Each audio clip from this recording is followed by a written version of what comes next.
I've been slowly upgrading this guest bedroom, and honestly, this cord has been bothering me every time I walk in. It's such a small thing, but it makes the whole wall feel unfinished. So I'm installing an in-wall cord concealment kit to clean it up. And if you've ever cut into drywall, you already know. It gets dusty fast. This is when I grabbed the DREAME Aero Vacuum Mop. I've been using it lately, and it's really easy to work with. What surprised me most is how strong it is. That fine drywall dust that usually lingers in carpet fibers, it pulled it right up without me having to go over the same spot a bunch of times. After cleaning up, we finished the installation by adding all our wall boxes and plates to the wall. Adding the covers made everything look really neat. Then, it was just a matter of running our new power cable from the top hole to the bottom and plugging it into power. We put the room back together, and I'm so thrilled with how much better it looks now. Since it runs long enough to handle the whole house, I didn't stop just at the bedroom. I kept going. In the kitchen, it's been really helpful for everyday messes, especially the sticky stuff that usually takes a few steps to clean. Being able to handle wet and dry messes at the same time just makes it simpler. I also love that it lays completely flat. Instead of dragging furniture around, I can just glide it under stools, chairs, and anything else. And it doesn't lose power when it's flat, which makes a big difference. The LED screen makes everything straightforward, and you don't have to mess with a bunch of settings. It's pretty intuitive. And in our hallway, where my dog loves to play fetch, pet hair is constant. The DREAME Aero Vacuum Mop has a zero tangle system, so I don't have to stop and pull hair out of the brush roll all the time. It just keeps moving, which I really appreciate. And what makes it even easier is not having to switch between tools or steps. Normally, I'd have to clean up the dry mess first and then wipe up the wet mess separately, but this handles both at the same time. So even sticky messes or little spills are taken care of in one go, and the floors don't just look clean, they actually feel clean when you walk on them. It really simplifies those everyday cleanups so they don't turn into a whole process. When I'm done, the self-cleaning feature is honestly one of my favorite parts. You press one button, and it starts right away.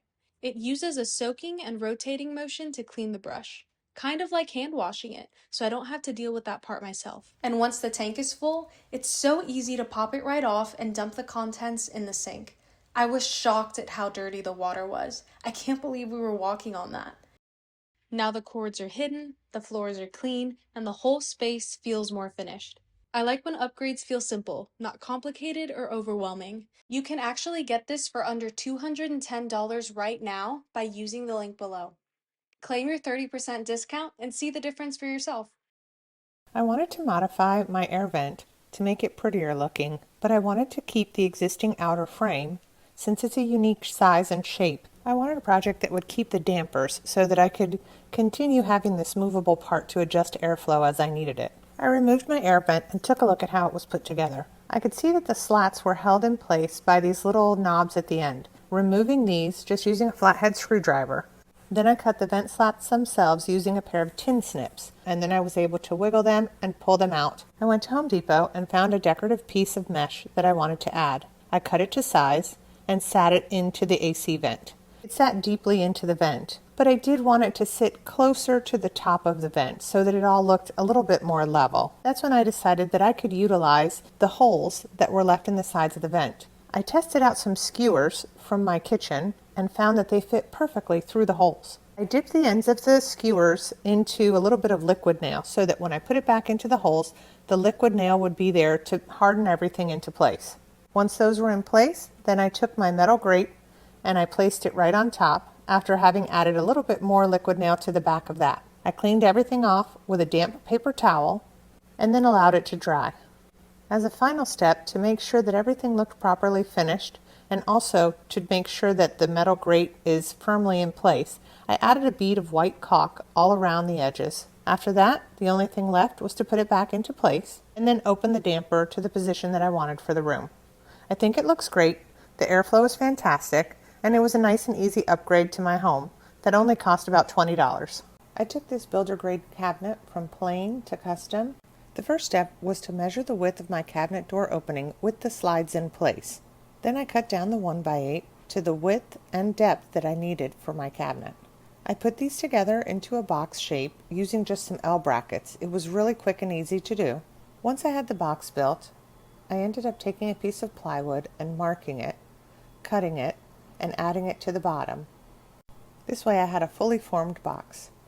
After that, I removed the cabinet door and got rid of the hinges and hardware that were there. I attached my drawer slides, making sure that they would be able to slide in and out of the cabinet door easily. Then I attached the other piece of the drawer slide to the box itself. The next step was to place the box onto the slides and make sure that everything was moving smoothly. Once that was all in place, I took more L brackets and added them to the box so that then I could attach the door. Once the door was added and secure, it was time to add the handle. I created some pilot holes and then added my handle at the top of the door. Now I could pull the cabinet open using this top handle, and I could add a trash can inside the bin that I had created. This way I took just a simple cabinet and I modified it so that it's now a pull-out trash bin. I love how easy and inexpensive it was to customize this cabinet and make it much more functional. If you've never thought about placing floor tiles on a wall, you may be missing out on a great opportunity. I had this very cluttered and boring pantry closet. All it had to it were these old and pretty ugly wire shelves. I cleaned out the closet, removed the shelves, and decided I was going to do something a lot more fun with the walls. I removed the clips from the back of the wall and set them aside to reuse them later. I then grabbed some very colorful 12 by 12 inch vinyl tiles. My closet was 23 inches wide, so I needed to cut a total of 1 inch off of the 2 tiles that would make up the space. In order to do this, I just took a razor blade and cut about half an inch off of each side of the tiles that I was using. Once I cut it, I simply peeled off the backing that comes on the tile and exposed the adhesive. Sticking them into place was super easy. I just lined them up starting at the bottom. I also used some painter's tape just to hold everything together while I was working my way up against the wall. I made sure to create a mark on the tile where the hole was for the clips. I used a little piece of painter's tape to mark where the hole was so that it would make it easier for me to reattach the clips later. When it came time to put the clips back in place, I just used the drill to make a little pilot hole through the vinyl tile at the marked location. Then I just added the clips right back in their original spots. After this, I put the wire shelving back in place, and my closet looked totally different. It's a lot brighter and more fun when I open the pantry door now and see the bright color coming out at me. But I will admit, it did make me notice how dingy my wire shelving was, so I took on a little bit of an extra project and created some floating shelf covers over the wire. The total cost of the tiles for my project was $30 because I used 2 boxes of tiles. I hope this inspired you to create a look you love using some fun and colorful floor tiles.